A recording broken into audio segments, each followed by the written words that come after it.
Salut à tous, bienvenue dans cette vidéo. Aujourd'hui, nous allons traiter un exercice comportant deux fonctions. La fonction comporte des valeurs absolues. Alors, l'exercice porte sur les calculs de limites et l'étude des continuités. On dit quoi? On dit soit les fonctions f et g définies sur R par f de x égale à quoi? La valeur absolue de x sur x. Et g de x égale à x carré plus la valeur absolue de x sur la valeur absolue de x. En 1, on nous demande de calculer les limites à gauche et à droite de 0 de f et g. Ensuite, en 2, on nous demande si les fonctions f et g admettent-elles une limite au point 0. Et en 3, on nous demande d'étudier la continuité de f et g en 0. Donc sans plus tarder, nous allons commencer. Donc, exercice.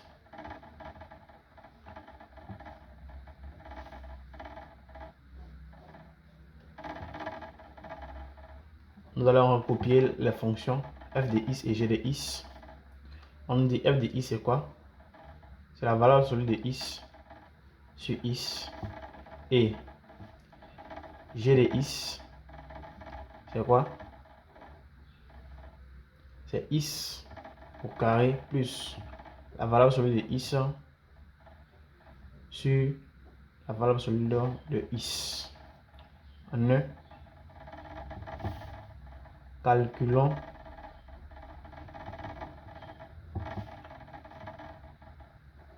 la limite de f et g en 0, c'est-à-dire à gauche et à droite.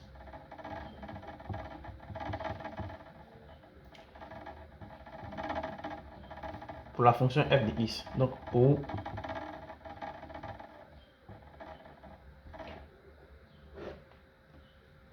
f de x,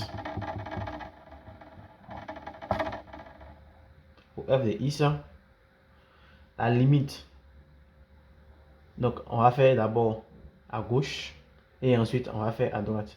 Donc d'abord à gauche,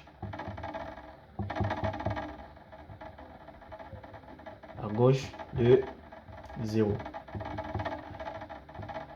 La limite lorsque x tend vers 0 à gauche de f de x égale à quoi? C'est rien d'autre que la limite lorsque x tend vers 0 à gauche de la valeur absolue de x sur x. À gauche de 0, x prend quelle valeur? À gauche de 0, x devient moins x.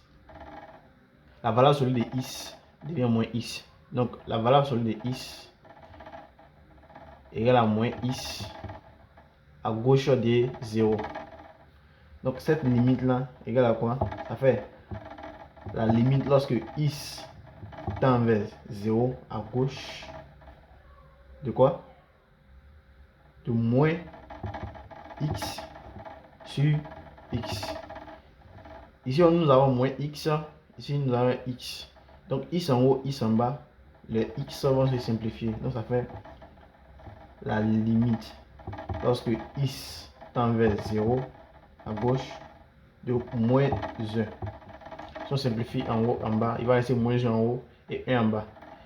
Donc la limite lorsque quoi? X tend vers 0 à gauche de f de x égale à moins 1. Ça c'est la limite lorsque x tend vers 0 à gauche de f de x. Nous allons calculer maintenant la limite à droite. Donc à droite de 0.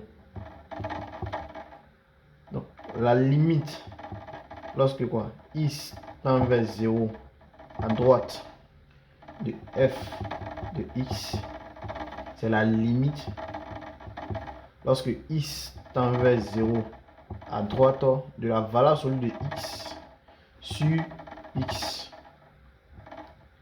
Ça nous donne quoi? La valeur absolue de x égale à x à droite de 0.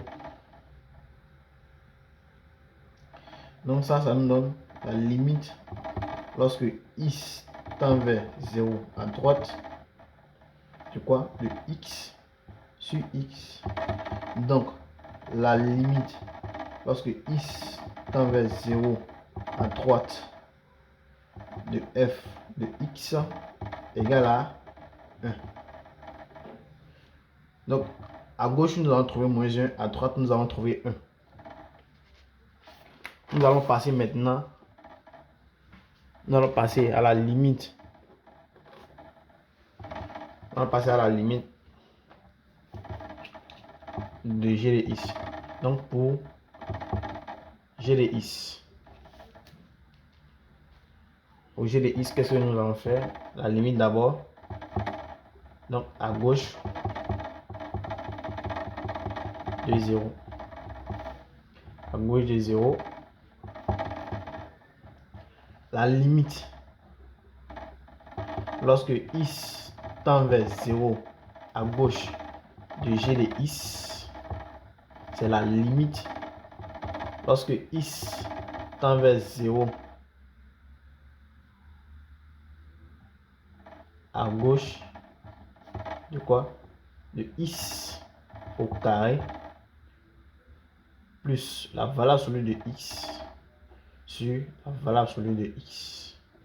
Nous avons dit quoi? Nous avons dit qu'à gauche de 0, la valeur absolue de x égale à moins x.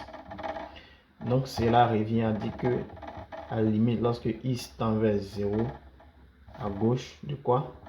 De x au carré. Ici ça avait moins x, donc moins x sur moins x. Alors qu'est-ce que nous allons faire? Nous allons mettre les x en facteur. Donc ça fait la limite lorsque x tend vers 0 à gauche. X en facteur au numérateur. Donc ça fait x facteur de quoi? Ici si nous mettons x en facteur, ça fait x ici. Et ici ça fait moins 1. Sur quoi? Sur moins x. Il y a x en haut, x en bas, les deux vont partir. Donc ça fait la limite lorsque quoi? X tend vers 0 à gauche. Les x vont partir. Donc ça fait moins. Si x s'en va, il va rester moins 1 en bas. Le moins monte. Ça fait moins x moins 1. On va simplement remplacer le 0. Le x par 0. Donc ça fait quoi? C'est moins facteur de 0 moins 1. Donc il va nous donner la limite lorsque x tend vers 0 à gauche de g de x égale à 1.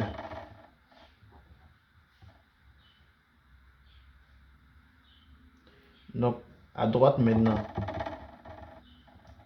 À droite de 0. La limite lorsque quoi? Lorsque x tend vers 0 à droite de g de x égale à quoi? La limite lorsque x tend vers 0 à droite de quoi? De x au carré plus la valeur absolue de x sur la valeur absolue de x. Ça nous donne quoi? La valeur absolue de x à droite de 0, c'est x. Donc ça nous donne la limite lorsque x tend vers 0 à droite de x au carré plus x sur x. Nous allons mettre x en facteur en haut. Donc si nous mettons x en facteur, ça fait x facteur de quoi? X plus 1 sur x.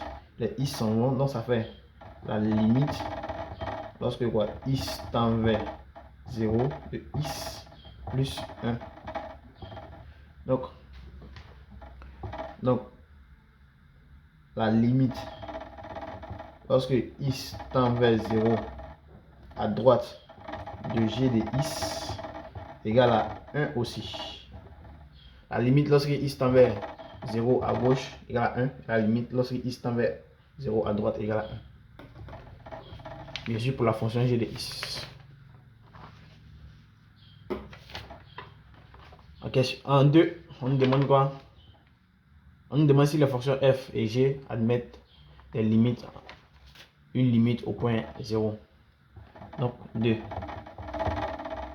F et g admettent telle une limite au point 0. Donc c'est la question qu'elle a.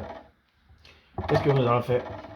Nous avons déjà calculé les limites. On sait que quoi? On sait que la limite lorsque x tend vers 0 à gauche de f de x égale à quoi? Nous allons trouver quoi? Nous allons trouver moins 1. Nous allons trouver moins 1 égale à moins 1. Et la limite lorsque x tend vers 0 à droite de f de x égale à 1. Donc nous pouvons conclure ici que quoi? C'est quelle remarque nous faisons? Nous remarquons que la limite lorsque x tend vers 0 à gauche de f de x est différente au moins. La limite lorsque x tend vers 0 à droite de f de x. Donc f n'admet pas de limite en 0. C'est très simple. Lorsque la limite à gauche d'une fonction d'un point est différente de la limite à gauche de cette fonction, est différente de la limite à droite de cette fonction en ce point, alors la fonction là n'admet pas de limite en ce point. Donc ça c'est la conclusion pour f. Nous avons quoi? La limite lorsque x tend vers 0 à gauche de g de x égale aussi à la limite lorsque quoi? X tend vers 0 à droite de g de x qui est égal à 1. Donc g admet une limite en haut à 0. En 3, on nous demande d'étudier la continuité de f et g en 0. 3. Continuité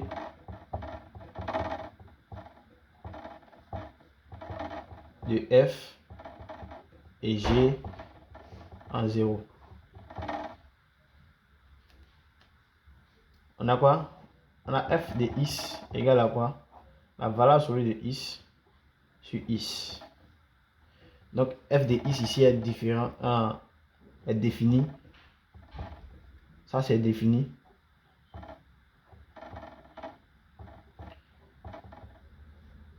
Bon, on peut dire le d de f égale à quoi? R privé de 0. Donc c'est pas défini sur 0. F n'est pas défini en 0. Donc pas continu en 0. F n'est pas défini en 0. Ici, nous avons quoi? G de is égale à quoi? Is au carré plus la valeur absolue de is sur quoi? La valeur absolue de is. De même, G n'est pas défini à 0.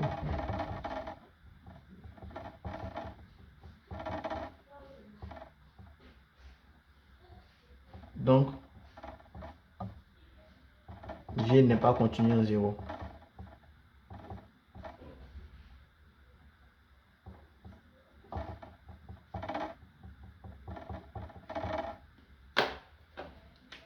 Alors, c'est tout pour aujourd'hui. Merci de laisser les commentaires, de partager la vidéo si vous avez aimé, de laisser des likes. Merci et à bientôt.